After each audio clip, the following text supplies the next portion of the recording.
Hello, glad to see you on my channel. I really value it. And today I want to share with you a wonderful story. It's a dramatic story that will come as a total shock to everybody. It is a really amazing story. So enjoy watching it. Madeline fidgeted on the wooden seat of the train. It was uncomfortable and stuffy, as always in suburban trains, and outside the window was the typical view. The roofs of the huts, the dilapidated stations, the sometimes lopsided fences, and the greenery of trees and bushes, which for centuries, with its emerald splendor, adorns the simplicity of life in the countryside. Ding! The cell phone trilled in the girl's hands. She didn't notice how she dozed off, subjected to the hypnotic flicker of the poles along the road. She flipped open the lid of the phone. She had an old clamshell. She couldn't buy anything else, and looked at the dim screen. "And Eva's fighting again," one of the twins wrote. "And she won't do the dishes." Came another message, and the woman sighed wearily, thinking of her daughters. Did they always fight like that? No. Maybe it started more recently after they went to school. Maybe it was the change of scenery, the new people, the new friends, the curriculum. Eva was stronger and more assertive, the kind of person who would push a crowd with her elbow to get to her goal. Maria, on the other hand, was more humble, more diligent.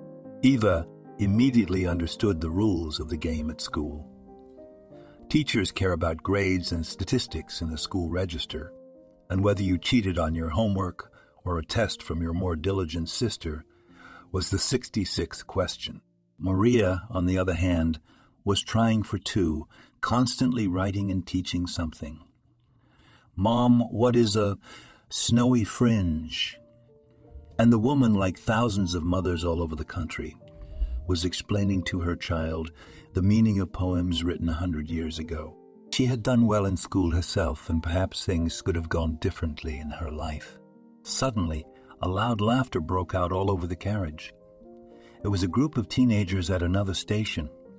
They entered the carriage, and it seemed to everyone in the carriage that they filled the entire space, even though there were only 4 of them. Watching them, Madeline recalled her youth.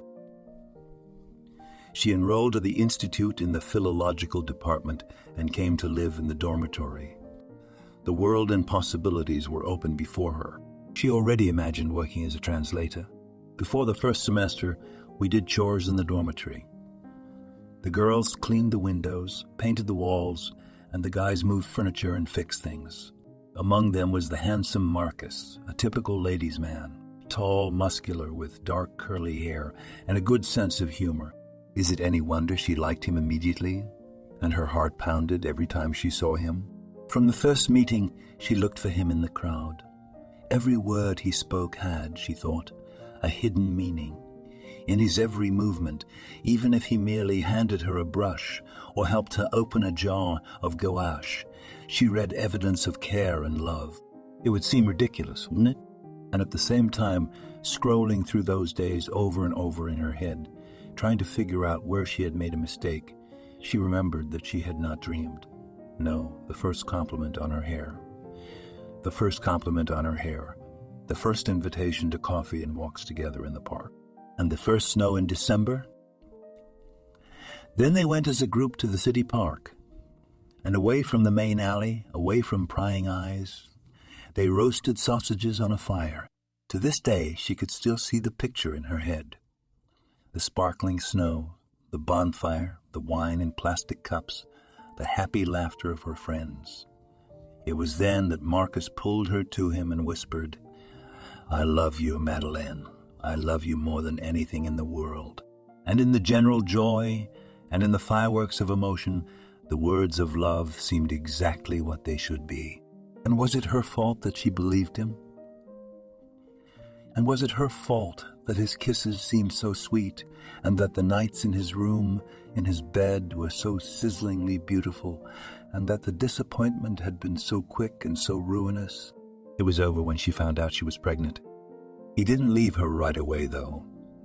He calmed her down for a while and talked about marriage, But it lasted just as long as it took for him to transfer to another institute, and move to another institute, and move to another institute, and move to another city, so that she would be left with only one option. And not just any baby, but twins. For a while, she tried to study by correspondence at the institute, and still believed that she could achieve her dream. She believed that she would graduate and be able to work as a translator, even with children in her arms. She would make a good living and be able to give the little ones the best of everything. She had once seen in a movie how the little heroines had beautiful rooms in pink colors, with cribs in lace and flying ponies on the walls. Each girl had her own room, and on the door of the room hung a sign in the shape of a palace with turrets, and on the palace the name of the little owners of their wonderful kingdoms. Madeline wanted to give that to her twins too. Beautiful rooms, pink lace on the beds, and a plaque each on her room. She wanted her daughters to go to a good school and then to institutions. Funny, but she couldn't even finish school herself, so what kind of future could she dream of for the girls? There was a chance, though, until that day. The day when a fire broke out in the house where Madeline had spent her childhood and youth because of faulty wiring, and the only person who had supported her died. It was her mother, Nancy Green, and it was to her grave that Madeline was on her way now. The train stopped again, and the woman climbed down the uncomfortable iron steps. Madeline stepped out onto the path. Along it grew yellow dandelions. It was strange to see them, the very embodiment of sunshine and life, on the way to the last resting place of human bodies on earth. She turned behind a pale blue fence, past the guard. He nodded at her like an old acquaintance. That was understandable. She was here almost every Saturday. From the corner of her eye, she noticed that today there were slightly more cars than usual, and among them stood an expensive foreign car, shiny and black metallic. One could only see such cars in the capital. Here it looked just as out of place as if the golden chariot of Zeus were driving through the narrow and gloomy streets of a medieval village. The cemetery was far from the city, from the highways and decent roads. As a matter of fact, it wasn't convenient for Madeline to get here either. But before, when her mother was alive, they lived in the next township, so she buried her mother here. But the house had burned down. She was the only one who could support the twins, and there were no jobs in the village. So she had to move to the city and rent an apartment. And here she started working in a restaurant. Perhaps we should have gone to town even earlier. But Nancy Green was adamantly against it. There's too much hustle and bustle and endless crowds of people. Not my thing, she kept saying. And come to think of it, for as long as Madeline could remember, her mother really didn't like people. Lived a reclusive life was an accurate expression, and her daughter, watching her mother, who rarely left the house unnecessarily, did not communicate with her neighbors, lived in complete isolation, and flinched at any sudden sound, and often looked around. Growing up and facing the betrayal of her lover, Madeline began to think that her mother was just tired of people, didn't see anything worthwhile in them. After all, it's not for nothing that they say, hell is people, and perhaps one of the worst was Madeline's father.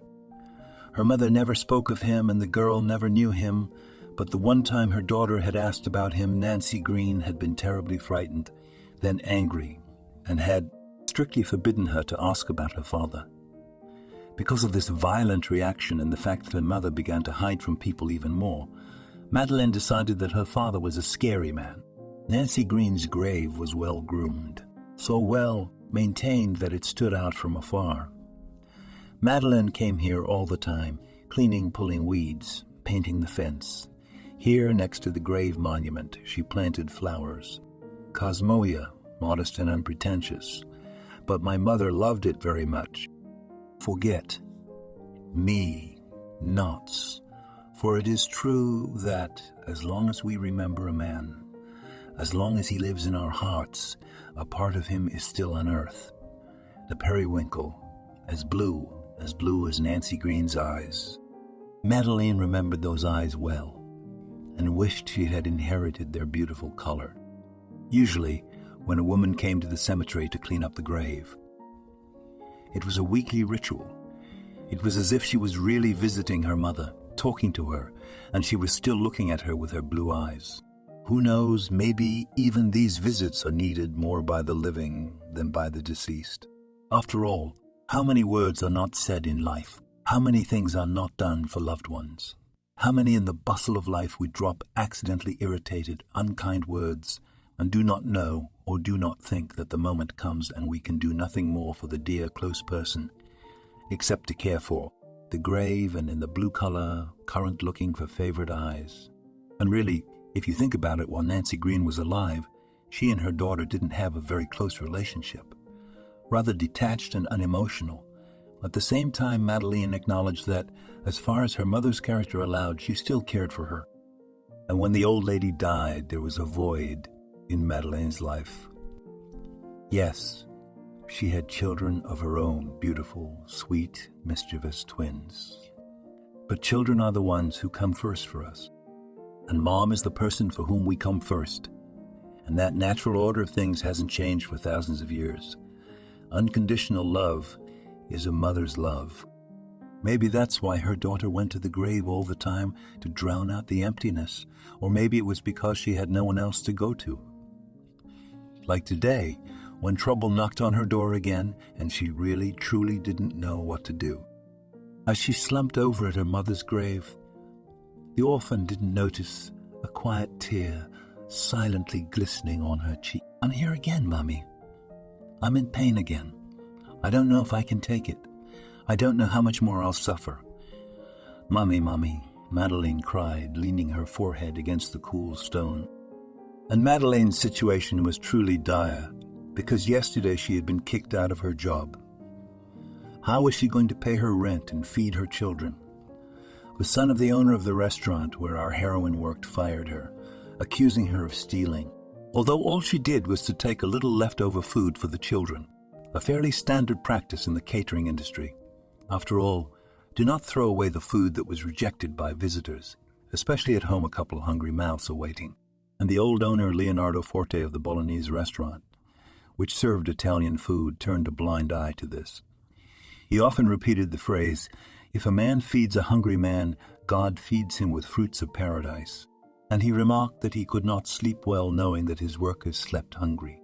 But apparently his son Chris Forte, the new owner of the Bolognese restaurant, had a very different attitude.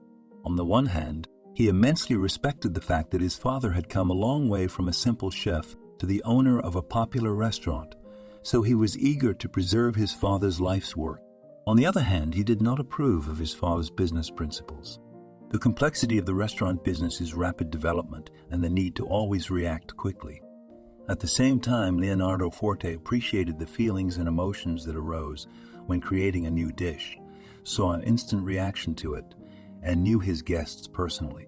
But apart from emotions and desires to create the tastiest dish on earth, there is also the conjuncture and the need to pay people salaries and taxes to the state, not to mention the arbitrariness of corrupt officials.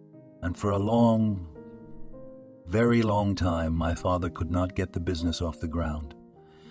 It took years before he was able to make a real profit and expand the business, rent a building, renovate it, equip the kitchen, and hire people. Needless to say, Italian cuisine, which delighted both his father and gourmets around the world for many centuries, dictated the style of the restaurant's interior as well. After all, it is not only the food that is important for the guests, but also the immersion in the atmosphere that gives unforgettable memories. So my father chose a bright sunny room, watched how the finishing work is carried out, how centimeter by centimeter is laid Venetian plaster. There are carvings and geometric decorations. He did not stop until the restaurant resembled a villa somewhere in Tuscany. And now his heir could appreciate it all. Although he was aware that he did not fully understand his father's passion for the restaurant business, he decided that he could do it. For him, it was a question of management and competent marketing. How hard could it be? He convinced himself. Chris Forte arrived early this morning, too, and walked in carrying a notebook. He had started it the first day he became the owner. In that moment, he felt the inspiration to create and plan, to put things in order and to create something new. As soon as he set foot in the building, the cleaners began mopping the floors with exaggerated diligence. The waiters prepared the tables before opening, placing glasses and plates. The accountant and manager caught every word with a gasp.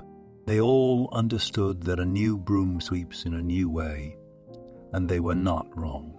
Chris nodded to the manager, saying, "Follow me," and went through the corridor to his office. The sandy color of the office with splashes of green was apparently supposed to relax the owner after the day's work, and a small fountain with a nymph in the corner emphasized the interior designer's idea. But the new owner of the property was not at all in the mood for harmony, wanted to control everything as much as possible, and therefore today a master will have to come and add video surveillance cameras to the back rooms and output the signal to the monitor in the office. The man sat down in his chair and looked at the manager. He opened his notebook, ran his eyes over the notes, though he already knew what he wanted to ask. "I gave you an assignment to review our staff. It's too bloated." Yes. "I agree with you," the manager mumbled back. "But so far the chef doesn't want to part with any of his assistants. He says that everyone has his own function, and that not only does he not want to part with his people, but he also believes that we need more people. He's out of his mind," Chris snapped. No. Your father worked so hard to get Harry to work here. And he only agreed to certain conditions. If we lose him now, he will quickly find a new job, but we are masters of this level. Not a fact. Man. Anybody can make spaghetti. The manager was silent in response. He was a cowardly man who preferred not to quarrel, but even he understood that people came not to admire Venetian decor, but for Harry Whitson's high Michelin-style cuisine. "Or should I start with you?" the new host asked a suspiciously squinting question. At that time there was a knock on the door. It was the foreman. "Find options to optimize staff and expenses or I'll zero you out. Got it?" "Yes." The manager tiptoed out of the office. The master pulled the wires, set up the signal, and showed him how to open the right cameras on the monitor. Chris leaned against the screen and watched first the staff in the kitchen, then the hall.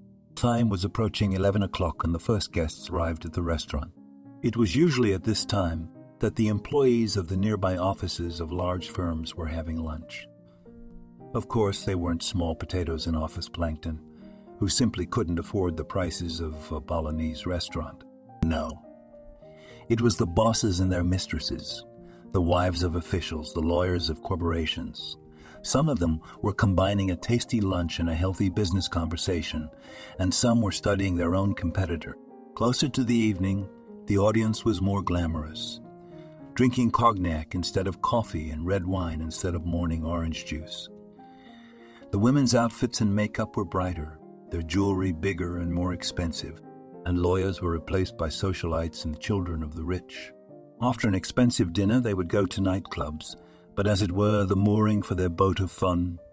The first step into the exuberant night was a restaurant, where they could eat delicious food and have their first drink of the evening.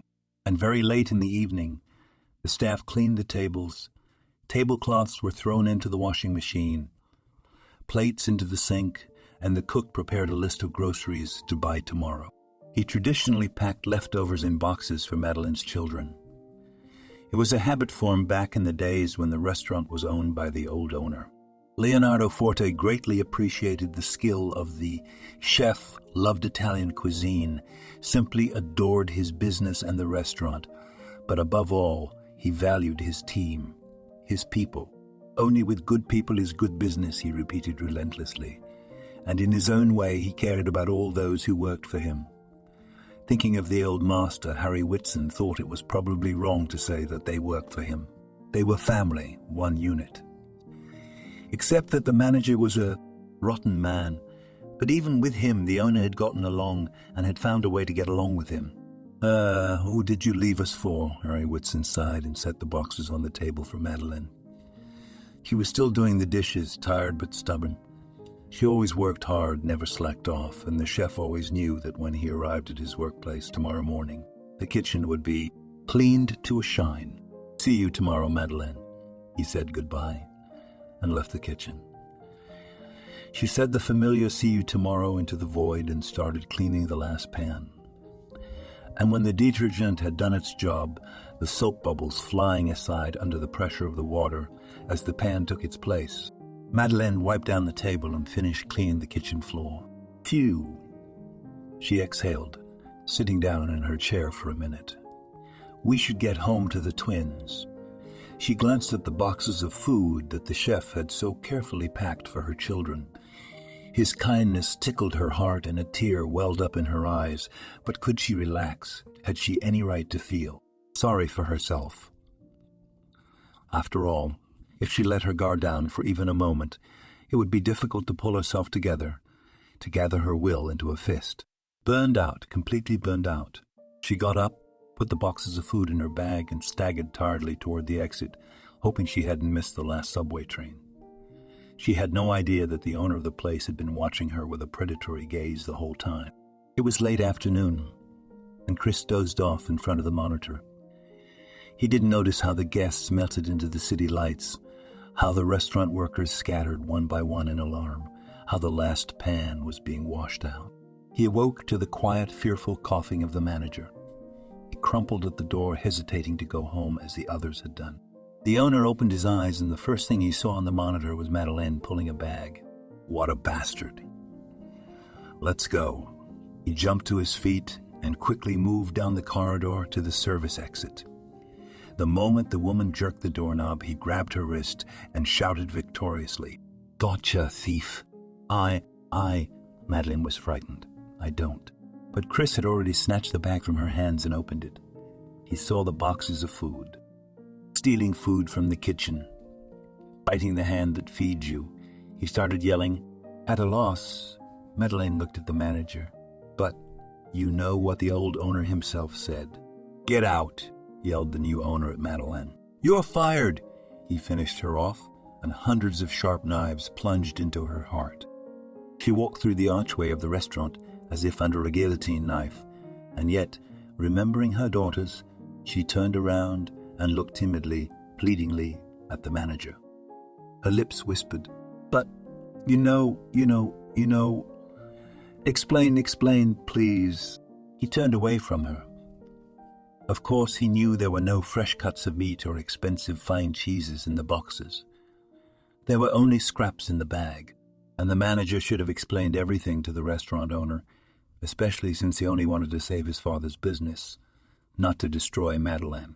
But the fact is that the one who was stealing from the restaurant was actually the manager himself. And now that there was a scapegoat, he was happy to take his chance. When the restaurant owner and Madeline left, he entered the code, activated the restaurant alarm, and drove his car into the darkness. And the tired, hunched-over shadow of a woman, covering her mouth with her hand to muffle her sobs, leaned against the wall of the restaurant on the side of the alley. "That's how it all happened, Mama," Madeline complained now. "That's how it always is. Terrible. Cruel, unjust. No wonder you were so afraid of people," she cried. "Most of them are evil, so evil. They cripple other people's lives, like they pluck flowers, and move on. And if you do meet good people, is it possible to repair the damage? And there are few good people, too few." Madeline sank without strength on the grass, staring far, far away where there were no humble cosmos on the grave, no first unhappy love, no fatherless children growing up, no scraps and shattered dreams. I would like to say that it was a calm gaze, like the surface of a lake on a windless day. But her gaze was rather the ice that bound the waters of the river of her life. She sat motionless, not much different from those who found their last resting place in the cemetery. But then she woke up and looked around. There was no doubt about it. It was the sound of a heavy sigh that brought her to her senses. She looked up and saw an older woman, or rather an older lady, well-dressed and well-groomed, standing a few steps away from her. The lady was looking at her mother's grave, and her face was full of excitement and frustration. as if she had been looking for something and found it all wrong. Excuse me, Madeline said to the woman. Are you possibly lost? Ah, if only. I had looked for Nina for so long. I had hoped so much that she was still alive. But life had laughed at me again. You were friends? The daughter of the deceased was surprised. You could say that. The elderly lady was rubbing her handkerchief in her hands. But I don't remember you at all. I don't know. What about you? Who are you to Nancy? The woman asked a counter question. I am Madeline, her daughter. Daughter. She was worried and staggering. Madeline jumped up to her and sat the poor girl down on the bench. How old are you? I recently turned 27. Oh. The old woman leaned forward toward Madeline, seeming to stare at her as far as the tears flowing uncontrollably down her cheeks would allow. Maybe I should get some help, Madeline suggested, but the old woman only gripped her hand tighter and pleaded, No. Listen, you must listen to me. She was so worried that her companion didn't dare move. Whatever the lady said, apparently she was very anxious, and the least that could be done was to listen to her. So Madeline sat down on the bench again and turned to the woman, leaning forward slightly, letting her know that she would stay and listen. Years ago, as a girl, I lived in a small, quiet place, not much different from the local village. She began her story, and like many other school children, after graduating from high school, I decided to go to the capital for a beautiful life. My parents supported my aspirations, gave me money. For the first time, my mother baked cakes for the journey in general. Everything was like everyone else. It's strange how certain details remain in our memories. I still remember my mother's floral dress and the smile of farewell, in which there was a whole palette of feelings, support and doubts and worries. We said goodbye. I jumped on the train and I went to meet my dreams. It was hard, but fortune loves persistence, and luck smiled on me. It was hard, but still, fortune loves the persistent, and luck smiled on me. Sandra Phillips, a woman overbearing and despotic, had inherited her husband's business, increased her income, and it was time to buy a big house. She recruited a staff of servants, and I was able to get a job with her as a maid, and Nancy, the cook, was hired along with me. Of course, though the landlady was unbearable at times, there was also a big upside to the job. The manor house had an outhouse for the servants, so Nancy and I could live here too. She and I had become instant friends, two provincial girls who had come to find happiness, and despite the age difference, I believed that I had found a friend for life. People are strange creatures. Each of us is strong and can do a lot, but all of us are looking for someone's support. We believe in a soulmate, in love, in friends. We don't want to be alone.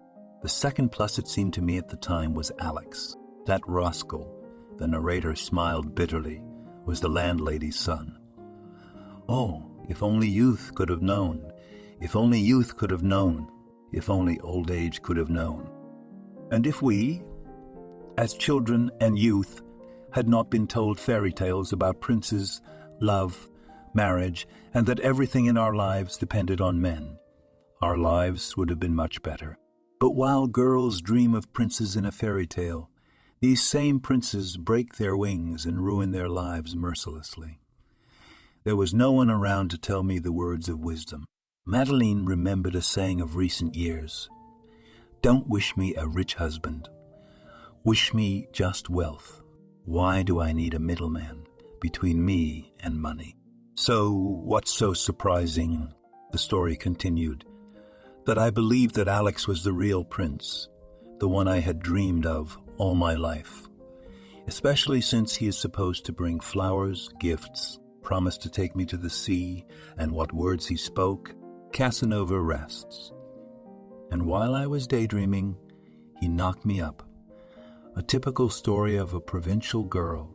That's where the rose-colored glasses came crashing down. You should have seen the hysteria he threw when he found out he was pregnant. He yelled that I was a cheap, deceitful woman, that I was trying to trap him.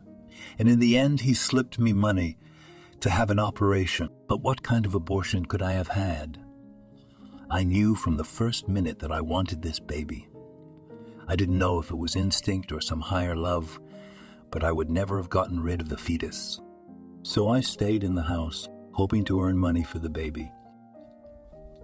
As long as I can, I'll stay here, I decided, and everything went fine for a while.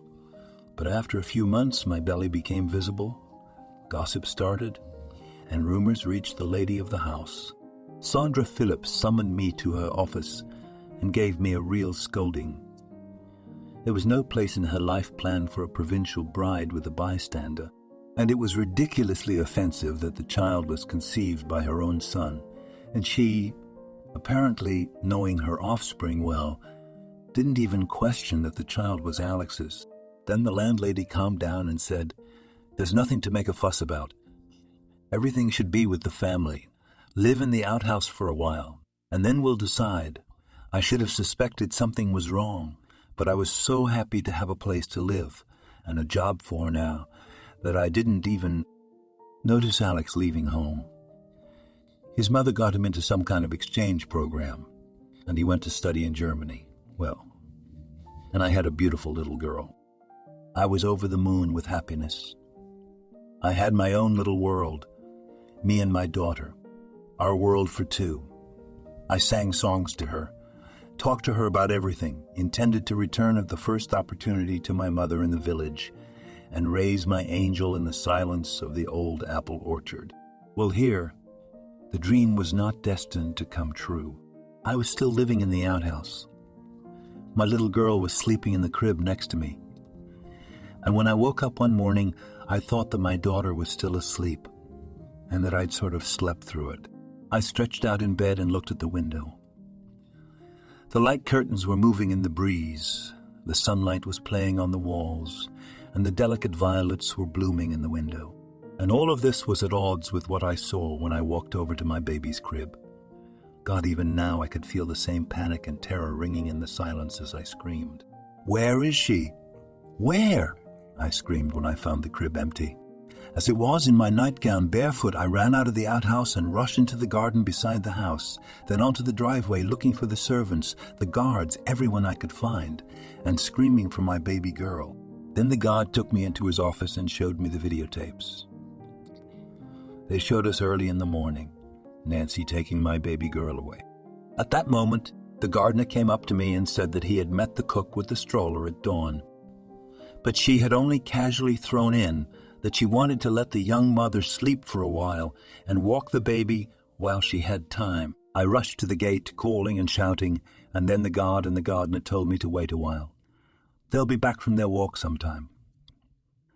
They'll be back from their walk sometime. They handed me a cup of tea and covered me with plaid, but just as I took my first sip, another maid came up and whispered in the gardener's ear.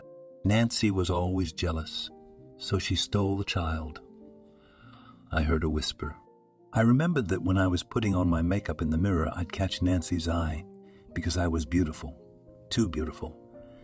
When my mother sent me a package, Nancy once muttered, and I don't have any. And even when the landlady let me stay, the cook said, "You'll see, she'll still love her granddaughter, and you'll be provided for." At the time, I thought these were words of encouragement. But then I realized how much hidden envy and hatred was in every word.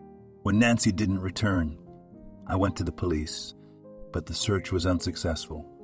Only made the landlady angry. Money loves silence, and the police in kidnapping a child are bad for the reputation of the house and the business. Get out. That's how I ended up on the street again, but no longer a happy girl, believing in a bright future, the prospects, a beautiful prince, but a wounded, exhausted mother who had lost her child. The old woman interrupted her story for a moment and looked at Madeline meaningfully. "You know what a mother's love is, don't you? To lose a child is like to lose yourself and your whole inner world, to remain without meaning to existence when you hate yourself and do not even remember yourself. On that nightmarish morning, it was as if I had breathed in air but could not exhale. My life was on pause. Each of my next steps was dictated by necessity, a completely meaningless necessity. Got to eat something. I ate. Got to go to work. I worked. My friends dragged me along, and I went with them to avoid being alone with my oppressive black emptiness. Years of such a mechanical, unthinking life had passed. And at some point, waking up, looking around, I looked at myself differently. Now, I already have an education in marketing strategies, several fruit and vegetable stores of my own, friends, and a team of reliable people on whom I can rely in business. I have my own apartment after all. I am no longer a provincial, scared girl. I am a grown-up, established woman. And the scars in my soul and wrinkles on my face are all part of my journey. People, honey, people are everything. They can be hell, but they can also be salvation. When you look around, you see pain and violence of cosmic proportions, and it seems there is no solution. But then someone comes, saves you with a kind word and a cup of tea, doesn't get into your soul, but doesn't leave you alone and cares, like you're a frozen kitten in the rain. You ask the question, why do you care about me? And you hear, because we're human and your pain, my pain. And I've met a lot of people like that. And the cruel Sandra Phillips, the naughty Alex, the jealous friend left far behind. But as soon as I realized this, Sandra Green tracked me down and asked me to come immediately. She was dying, and I couldn't refuse her. After all, we're human beings, and we have to be compassionate. As I remember now, I went back to the mansion, up the same steps again, and I even saw some familiar faces. The atmosphere was the same, but I was different. The circumstances were already different. I was calm, maybe even a little arrogant. And at that moment, life slapped me in the face again, saying, "Don't get stuck, it could still happen." "So you're all doled up," the dying woman whispered in a squeaky voice. "I used to be so sure of myself, and now I'm calling you to beg your forgiveness. Who else but me? I was so sure, I was so confident, and now I'm calling you to ask for forgiveness. It's funny, I wanted to save him from you, but I should have saved him from me and my selfishness. So I repent." The old woman coughed. "Your daughter Nancy stole from you on my orders. She went as far as the curve with the baby carriage, and then I called a car to take them away. We met later in town, and I gave her a large sum and sent her to the old village where my grandmother used to live. I don't know if they are still there. Alive or not, I never took much interest. But I don't want to drag them to the other world, so find them. And if my granddaughter is alive, all this." The old woman pointed at the house. "It's all hers now. All the signed documents are at the notary, and tell your granddaughter that grandmother is bitterly sorry for everything. Now, sweetheart, go. You're the literate one. You've got your hands full, and I want to die in peace. My silly, silly son is waiting for me there. Mother, my mother was your friend." Suddenly Madeline became agitated. "But how? She has no children yet. You're my daughter. Silly, you're my child, my blood." Lady Madeline hugged me, sobbing, and whispered, "My name is Barbara, and I'm your mother, but it can't be." How can it be? Madeline was at a loss. But then a series of memories flashed in her mind. Nancy Green had always been afraid of cops. Nancy Green had always hid from people, and her relationship with Madeline had been cool, as if they weren't even family at all. Everything crumbled around her. Everything she knew crumbled into 1,000 puzzles, and then 1,000 pieces spun and lined up into a very different picture. And her new life, her rich grandmother, her silly father, her jealous girlfriend, all of these were woven into her destiny and became the foundation on which she would build her new life. "Mom, my real mom, Barbara, I'm your mother." The old lady stroked Madeline on the back and repeated, Now everything will be okay. We are together now. We are together now. We are together. Madeleine moved away slightly. The four of us. You have grandchildren. Maria and Eva. Mary and Eva, cried the new grandmother. What beautiful names. Maria. Eva, look, I bought signs for your new rooms. They look like little princesses' palaces. A few days later, Madeline was settling into her new life, her new home. Put it on my door first. No to me, argued the girls, running through the huge corridors of the house. Madeline smiled. In her hands was a file folder. Her mother, Barbara Radnor, had insisted that Madeline go to school and get a good education. In a former life, I wanted to be a philologist, travel to different countries, talk to people. But now she looked in the direction of the twins, whom Grandma Barbara had persuaded to reconcile. Now I have to arrange my life here. This time I'm going to do it right. She turned on her computer, went to the university's website, and filled out an application for the economics department.